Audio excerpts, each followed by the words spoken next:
Здравствуйте! Представляю вашему вниманию проект охранной сигнализации для дома. Она оповестит вас о любом незаконном проникновении на частную территорию, вне зависимости от того, где вы находитесь, благодаря передаче данных через интернет. Сигнализация состоит из 5 модулей.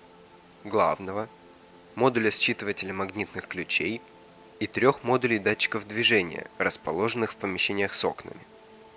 В главном модуле находится контроллер Arduino Mega, выполняющий роль основного процессора, Wi-Fi модуль ESP01, соединенный с Мегой по UART-интерфейсу.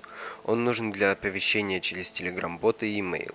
И самодельный модуль бесперебойного питания, состоящий из платы защиты и зарядки BMS и 3 литий-ионных аккумуляторов 18650. В случае отключения питания система сможет проработать 10 часов без подзарядки. Модуль считывателя магнитных ключей находится в общем коридоре у входной двери и состоит из контроллера Arduino Nano, RFID модуля, датчика движения и одноцветной матрицы 8х8.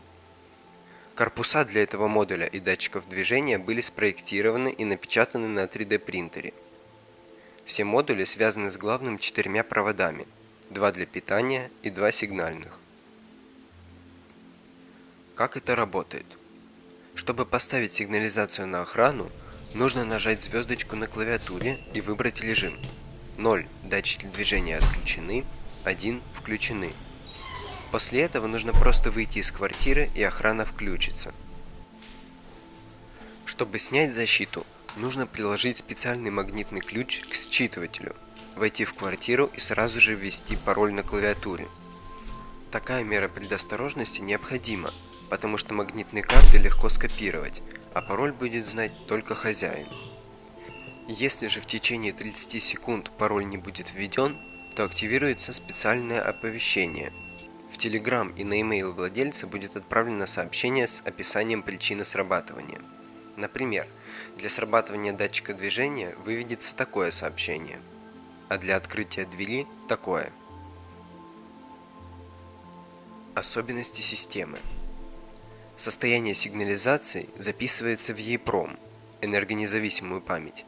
Поэтому, даже если сигнализация в режиме охраны полностью разрядится, а затем дадут электричество, то режим охраны будет восстановлен. Для экономии энергии матрица считывателя выключается после минуты без движения и снова включается при его обнаружении. Вся система питается от 12 вольт через преобразователь питания.